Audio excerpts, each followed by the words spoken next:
예, 변호사님. 예. 오늘 뭐 조간 신문에도 아주 대서특필을 했던데 그 부동산 투기 문제 이것은 정치인들에 있어서는 도객 같은 것 아니겠습니까? 그러니까요. 이게 그 이번에 야당의 공천이 그렇게 된 것이 저번에도 말씀드렸지만 이재명 대표의 어떤 도덕적, 법적 기준이 너무 낮아요. 네. 뛰어넘기로 하면 한 지상에서 한 10cm이기 때문에 그리고 그 자기 친명은 그걸 뛰어넘게 하고 비명은 거의 걸어가게 하고 그건 다 비명은 다 걸려가 넘어지죠 앞으로. 예, 그런 식의 공천 과정이 결국은 공천해놓고 나서 지금 이 부동산에 문제가 있는 지금 뭐 양문석 씨가 있죠? 양문석 여기는 이제 안산 상록갑이지요. 예. 참 이분도 저 통영인가 어디에 통영입니다. 제가 잘 알죠. 거기서 올라와 가지고 네. 전해철 전 행자부 장관을 장관을 물리치고 예. 공천을 따냈는데 공천 따내는 과정에서도 또 막말 이런 것들이 네. 터져가지고 뭐 사퇴를 시키느냐 마느냐 하는데 이재명이가 그 고생 많았어 우리 찐명 노릇하니라고 그래가지고 그냥 그대로 주워버린 것 아닙니까? 그 통영에서 몇 번 나갔지만 뭐 아예 뭐 전부 다 낙선했지 않습니까?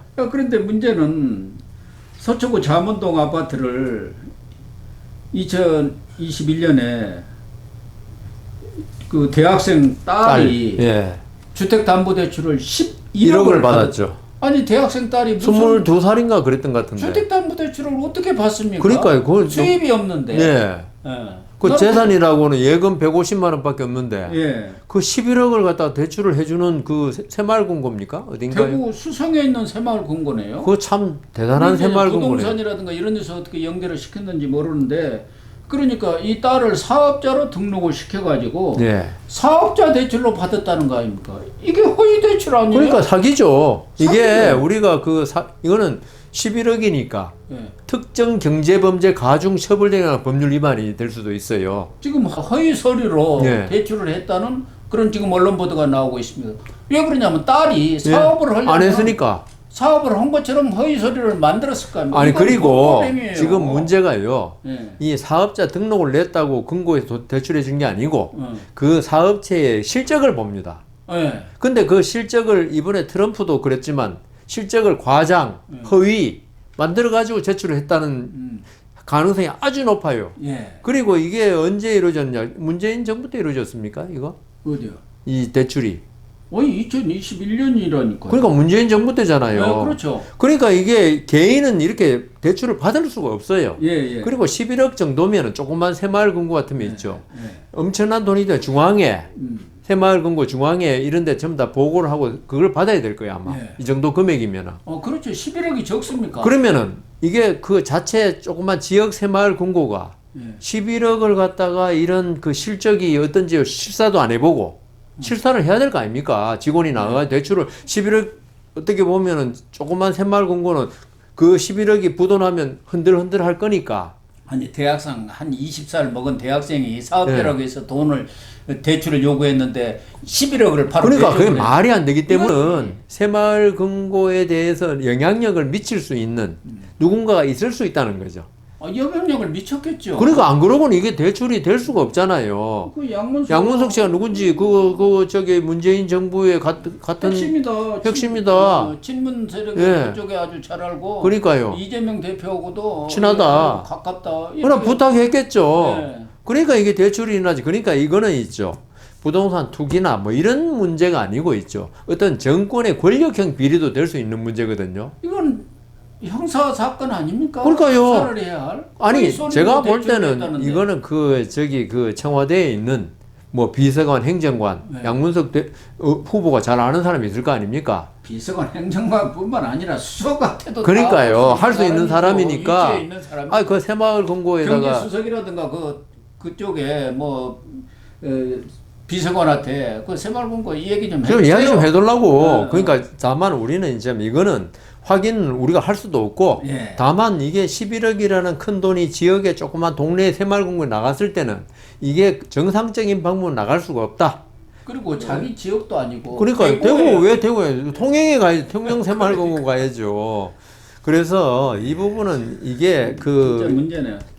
딸한테 22살 딸한테 예. 이게 그 11억에 나간 그것도 문제지만 더 지금 보면은 그 배후에 큰 흑막이 있을 수 있다.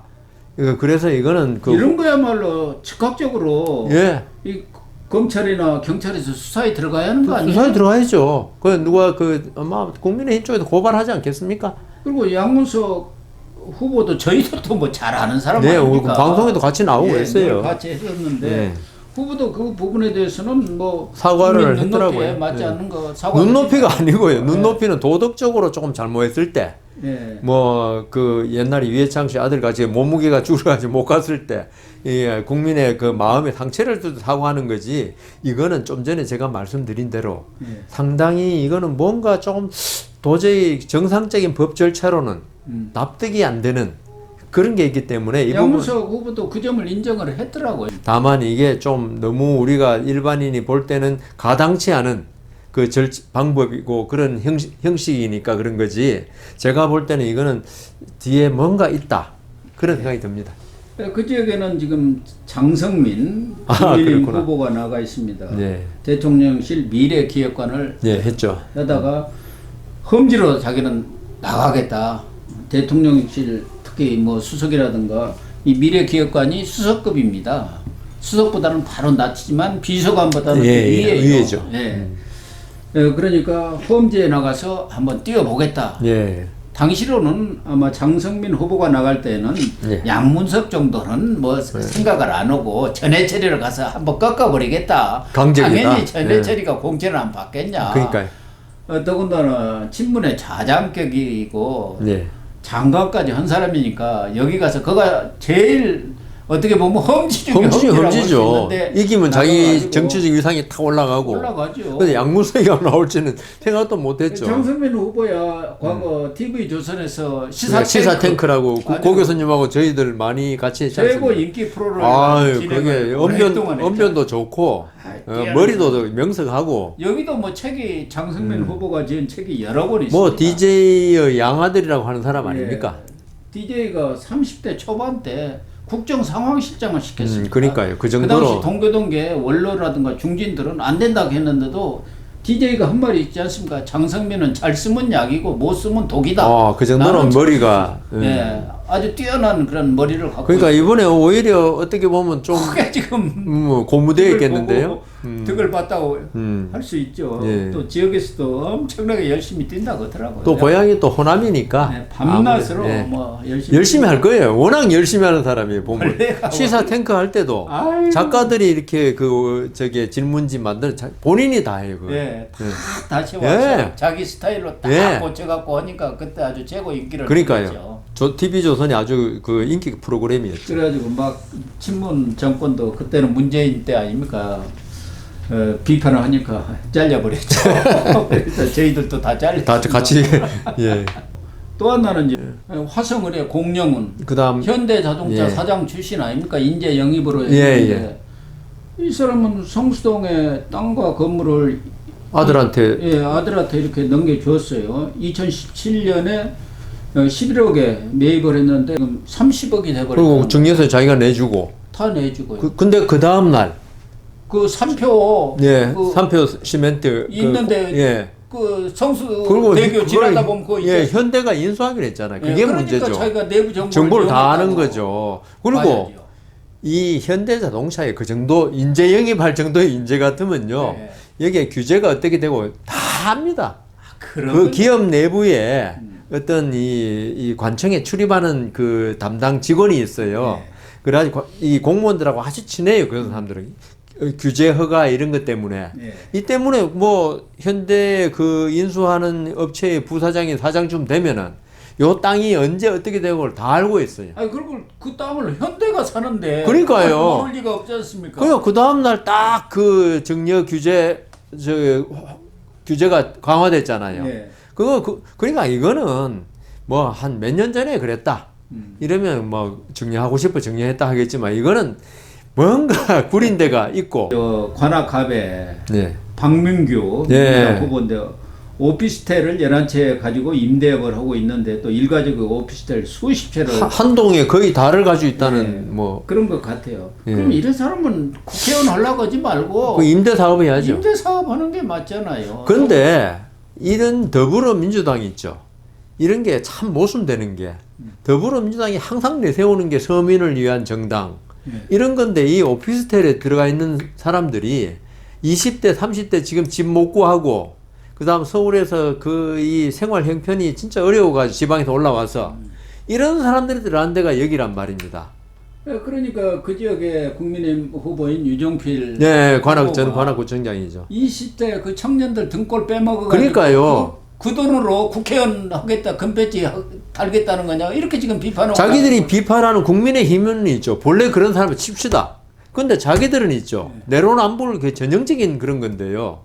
결국은 그 임대 사업이라는 게 사실 불로소득 비슷한 거 아닙니까? 돈 많은 그 사람들이 별로 뭐 힘 안 들이고 물려받은 재산이나 뭐 어떤 걸로 부동산 투기 잘 해가지고 이래가지고 그 저기 이 오피스텔 해가지고 진짜 젊은 청년들 지금 젊은 청년들 어떻게 사회에서 살아보려고 이런 사람들 월세 받아가지고 예. 자기 정치하는 거 아닙니까?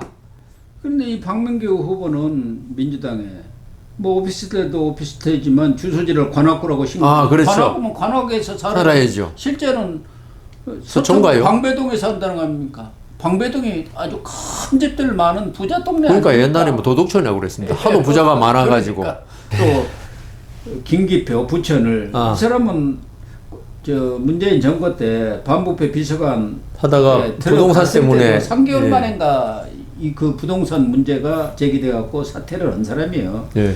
그때 65억짜리 상가를 매입하면서 대출을 50몇 54억을 억을 받았죠. 대출했는데 그게 이번에 뭐 재산 신고인데 80억으로 신고했다는 거 보면은 많이 몇년 사이에 늘었네요. 15억을 벌어버린 거야. 그러니까요. 15억. 부동산 그것도 그 개인의 어떤 뭐 노력이 아니고 그냥 대출 받아갖고 사놓고 15억을 벌어. 거의 50몇 억을 대출을 받을 수 있을 정도 사람이면은 예. 영향력이 엄청난 보통 사람이 어떻게 54억 대출 받습니까? 그때는 검사 아닙니까? 검사가 야 그것들 좀 조사를 해봐야겠네. 뭐 어떻게 돌아가는지. 한마디 그냥 눈만 찌릿하면 하고 갖다 다 돈 대출해. 그러니까 이게 뭐 몇천만 원 대출 받았다.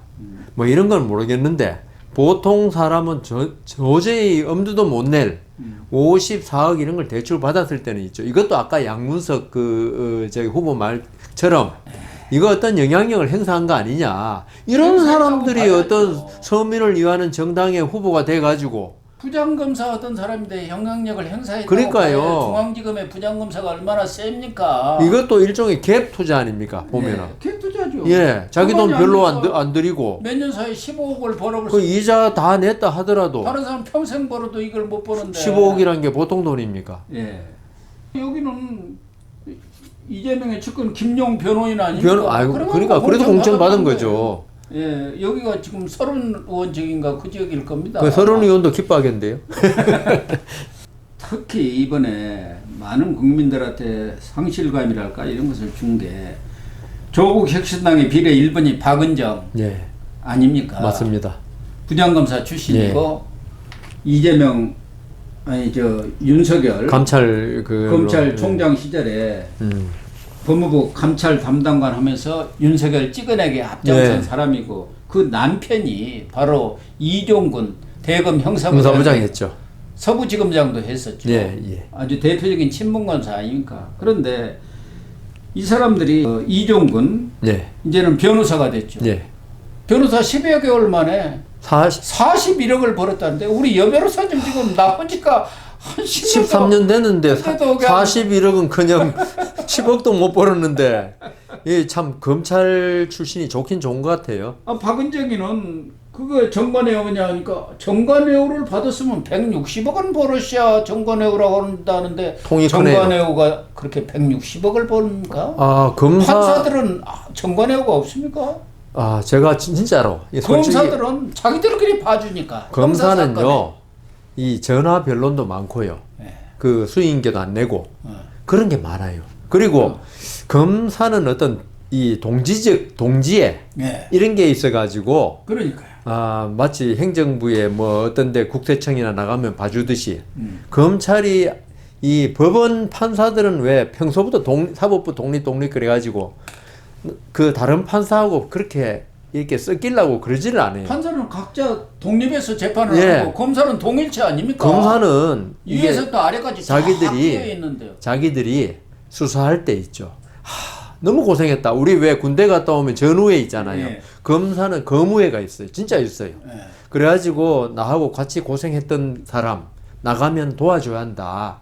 그런 마음을 가졌는데 판사들은 몰라요. 그걸. 예. 옆에 판사가 고생을 하는지 전혀 모르고. 우리 언론도 예. 비슷합니다. 그리고 판사들은 안 봐주는 걸 오히려 자기의 어떤 영광으로 명예로 생각해요. 예. 판사들은. 근데 검사는 그렇게 하면 배견하지를 못해요. 배신자로 나쁜 놈이라고 그래요. 예, 배신자. 마치 국회의원들이 서로 이렇게 안 도와주면은 예. 노반해주면 나쁜 사람이 나쁜 의원으로 보듯이. 그래서 근데 지금 이종근인가 그 변호사는 또 문제가 41억 벌은 거 지금 무슨 다단계한테 22억 받았더라고. 20억에 부가세 이제 2억 플러스 해가지고 1조짜리 10만 명인가가 피해자. 서민들 등골을 뽑아 먹은 그 거예요. 사람들 피해금을 가지고 수임료를 받았는데 이 이종근 변호사가 현직에 있을 때 다단계를 전문으로 했어요. 예, 그걸 전문으로 했더라고요. 그건 조이파리, 예. 뭐 제이윤가 그런 것들 다 수사. 그러니까 자기가 검사로 있으면서 알았던 여러 가지 노하우, 그다음 그 검찰의 어떤 수사에 있어서 그 어떤 기법 이런 걸 잘하는 걸 이용해가지고 반대편에 서가지고 그걸 이 다단계 업자에 어떤 변호를 하는 걸 갖다가 자기가 현직에 있을 때 그 취득한 어떤 노하우를 검찰을 공격하는데 방어하는데 써먹은 거거든요. 그게 어떤 윤리적으로도 물론 안 할 수는 없죠. 안 할 수는 없지만 이게 참 너무 좀 심하다. 아까 제가 그랬잖아요. 박은정 검사가 부장 검사가 정치를 안 하고 그다음 그 조국 당이 안 들어가고 정치를 안 하고 산다면 뭐 그럴 수 있다 넘어가겠지만은 어떤 정치를 하겠다는 사람 아닙니까? 그리고 지금 박은정이든 조국이든 검찰 개혁 공격을 하겠다는 거 아닙니까? 장 세우는 사람인데 검찰 개혁을 하겠다고. 그러니까요. 정관예우 이거 범죄 행위다 하는 사람들이 정관. 그러니까요. 그 사람들이 어떤 범죄의 그 어떤 그걸 이용해 가지고 돈을 갖다가 벌겠다는 건데 그런데 저는 또 좀 가당치 않은 게 이번에 터지니까 그것도 그 다단계 2건 수임했더라고요. 이거 말고도 다 사임했다 그러더라고요. 이스템 코리아 하나 있고 아도 인터내셔널. 예. 그게 전부 다 피해가 몇천억이 하나는 1조 뭐 1200, 1900억 원이고 하나는 4천억 원. 그러니까요. 그래 지금 거기에 그 다단계 때문에 피눈물을 흘리고 있는 그럼요. 그 피해자들이 있는데 그걸 이용해서 돈을 번 사람들이 아니, 피해자 쪽에 변호를 했다가 하면 박수를 박수 쳐주죠. 자기들 지식을 이용해 가지고 그러니까요. 사기꾼들, 지금 사기범들 대표적인 변호인 아닙니까? 그런 정도에 했으면 박은정 그 검사죠. 전 부장 검사 나 정치 안 한다고 그래야 돼요. 그럼요. 예. 정치 안 한다. 바로 옷 벗고 나오자마자 어떤 검찰에 있을 때 쌓은 노하우를 이용해 가지고 피해자를 보호해 주기는커녕 검사는 피해자 보호해 주는 사람 아닙니까?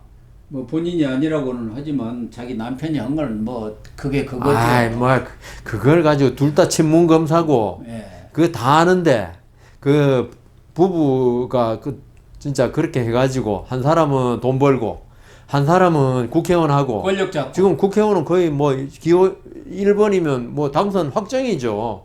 아니, 확정 정도가 아니라. 지금은 이제 당선증만 받으면 돼요. 예. 그런데 이렇게 한쪽은 그 돈으로 이렇게 세상을 편하게 살고 한쪽은 권력을 가지고 편하게 살려고 그 사람들이 결국 검사한 게 돈 벌고 권력 잡기 위해서 검사한 겁니까? 이번에 환장한 사람들이. 그러니까 우리 의사들 국민들이 그때 처음에 비난 많이 했던 게 환자 목숨 가지고 돈 버냐 그거 가지고 사실 윤석열의 그 지지를 보냈던 거 아닙니까? 지금 그 이종근하고 박은정은 있죠. 이 검사를 했던 게 어떤 정의를 구현하고 뭐 이런 거는 전혀 없어요. 옷 벗자마자 그냥 권력의 분화비처럼 뛰어가고 그 다음 돈을 갖다가 몇십억씩 벌고 이게 물론 뭐 그걸 갖다 저도 뭐 변호사 하는 마당에 요건 뭐 그렇게는 못하겠지만 좀 조용히 좀 살면 좋겠네요. 그런 사람들은. 이 박은정 부부뿐만 아니라 공영훈이든 음. 양문석이든 김기표든 똑같은 다 돈에 똑같아요. 미친 사람들. 그러니까요. 그러면 더 그걸 한 기반으로 해서 또 정치까지 해가지고 정치에서 권력까지 탐하는 사람들. 그러니까 좀 전에 제가 말씀대로 하나만 택하라는 거예요. 하나만. 그렇습니다. 돈이면 돈, 권력이면 그걸 두 개를 다 하니까 항상 권언유착, 그다음 뭐 검언유착, 무슨 유착 소리가 나오는 거거든요. 그렇습니다. 참 사람의 욕심이 끝이 끝이 없는 없네요. 것 같습니다.